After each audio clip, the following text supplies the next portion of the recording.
There's a millionaire living within a mile of you. You've passed them in the grocery store. You've stood behind them in line at the pharmacy. Watched them argue with a cashier over a coupon. And here's the part that will bother you. They don't feel rich either. There's a number in their head. A finish line. And the strange part is, it moves. Every single time they get close to it.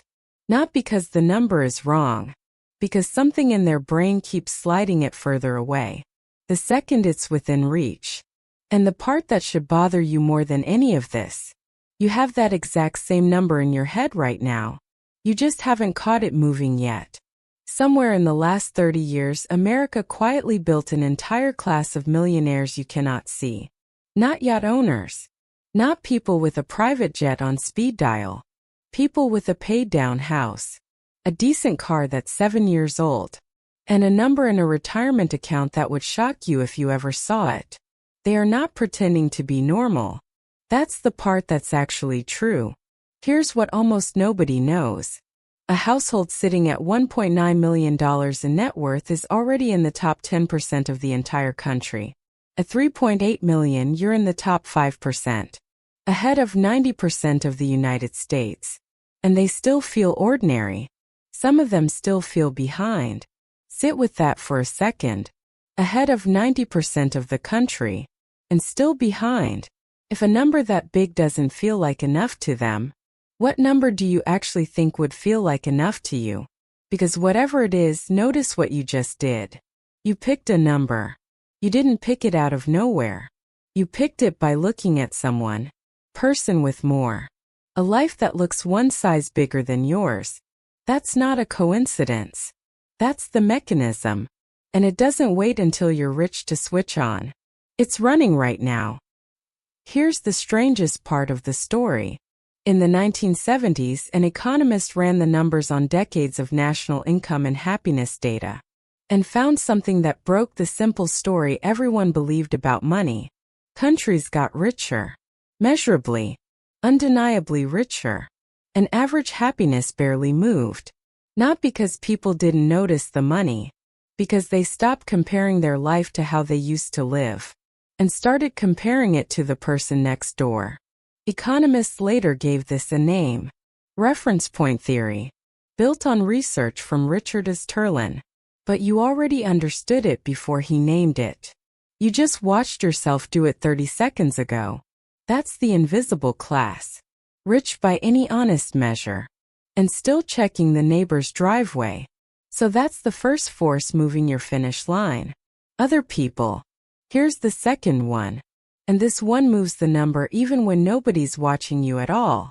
$1 million in 1985 could buy you the life people still picture when they say, I want to be a millionaire. A paid-off house. A comfortable retirement. Freedom.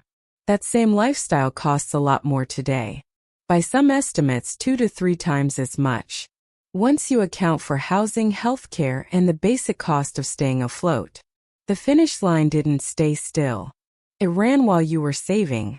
Here's what that actually looks like. Someone opens their banking app. Retirement account. $1 million. The number they spent 20 years chasing. They close the app. 5 minutes later, they're doing math on the mortgage. Property taxes.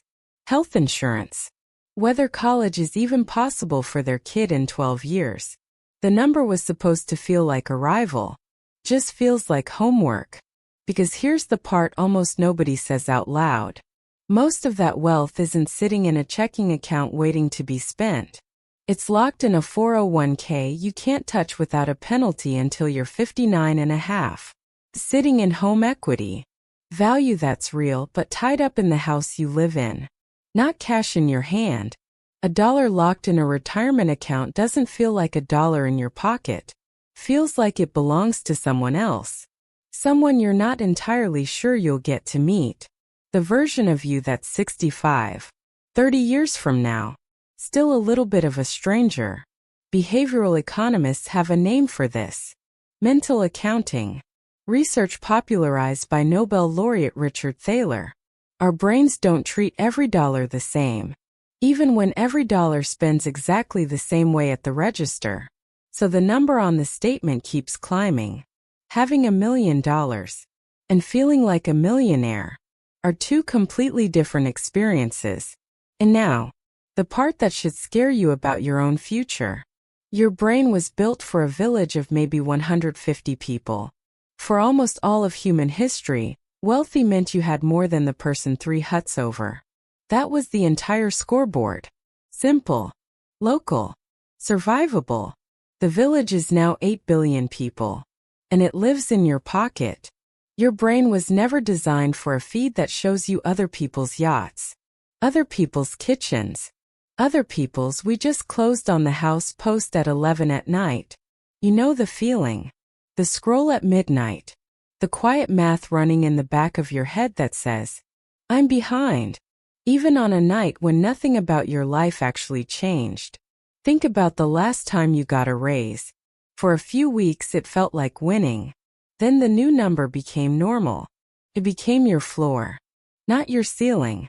And somewhere in those same few weeks, without noticing it happen, you started measuring yourself against someone who made a little more than your new number.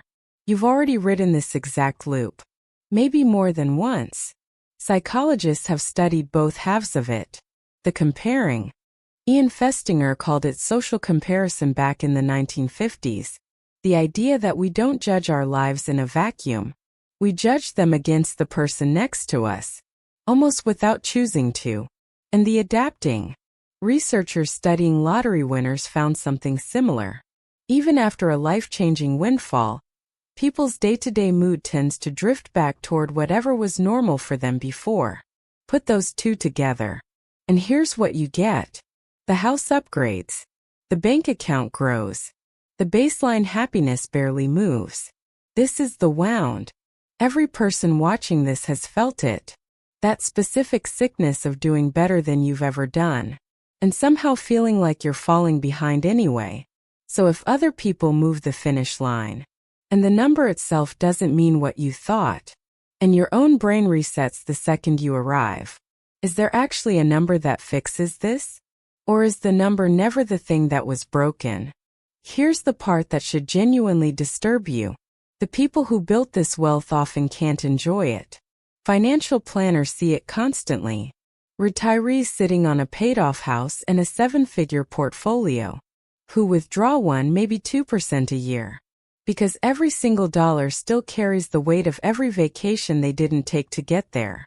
The same discipline that built the wealth is now the prison that guards it. They don't see a number when they look at that account. They see 20 years of no. No to the trip. No to the nicer car. No to the dinner out. Twice. Because it felt irresponsible both times. You don't have to be a retiree with 7 figures to know this feeling. You've already practiced a smaller version of it. You start an emergency fund. The target is 3 months of expenses. You hit it. And instead of feeling done, you decide 6 months is the real number. Then a year.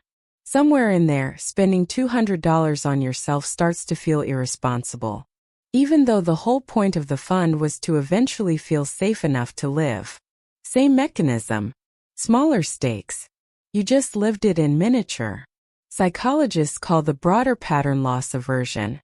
Research from Daniel Kahneman and Amos Tversky in the 1970s found that losses tend to hit people harder psychologically than equivalent gains feel good. It's not identical for every person or every dollar, but the pattern shows up again and again. Once you've built something, protecting it starts to matter more than using it. The habit that built the wealth never got the memo that the job was done. Here's the diagnosis. And it's not going to be the one you expected. Your sense of enough doesn't hold still. The second you reach it, it moves again. A millionaire can stand next to a billionaire and suddenly feel poor. A doctor can stand next to a tech founder and feel behind, while making more money than 95% of the planet. Having more doesn't automatically create the feeling of enough. They just feel richer or poorer than whoever they're standing next to in that moment. So here's the question underneath all of this.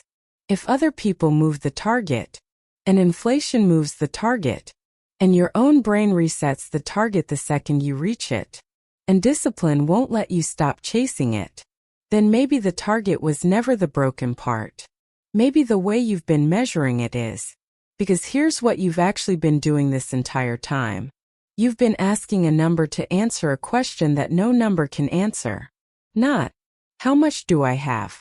How much do I need to feel safe? Those sound like the same question. They are not the same question. One is math.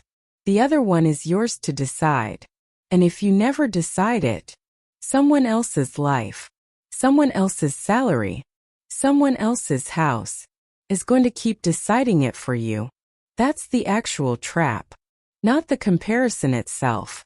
The comparison was only ever the symptom. The real problem is that you outsource the answer. You don't need a bigger number. You need a number that belongs to you.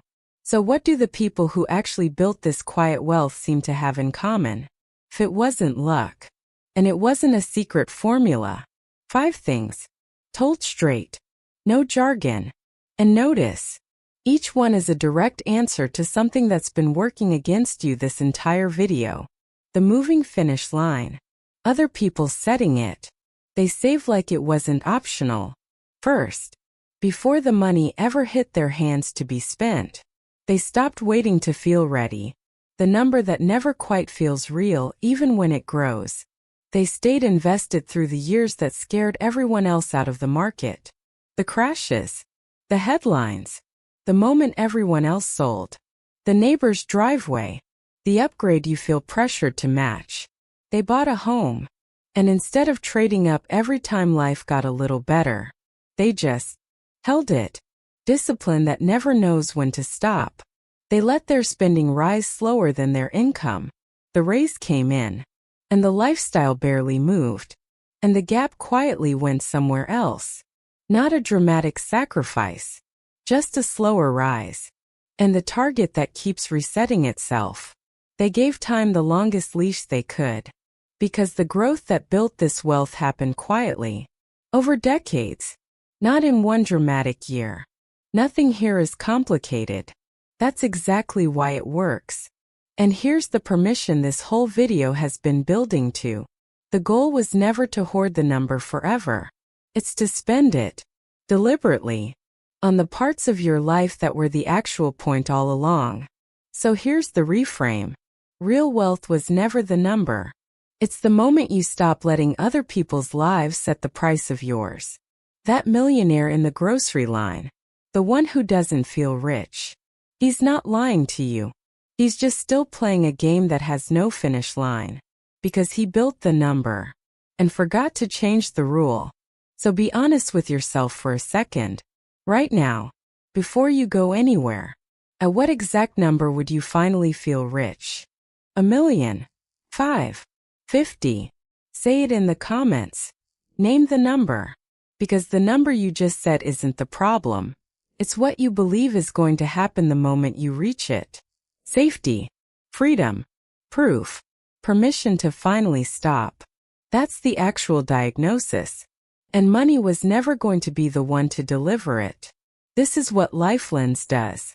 We look at the ordinary things in your life. Until you can see the system underneath them. Subscribe if you want to keep seeing what else you've been taught to chase. Without ever asking why.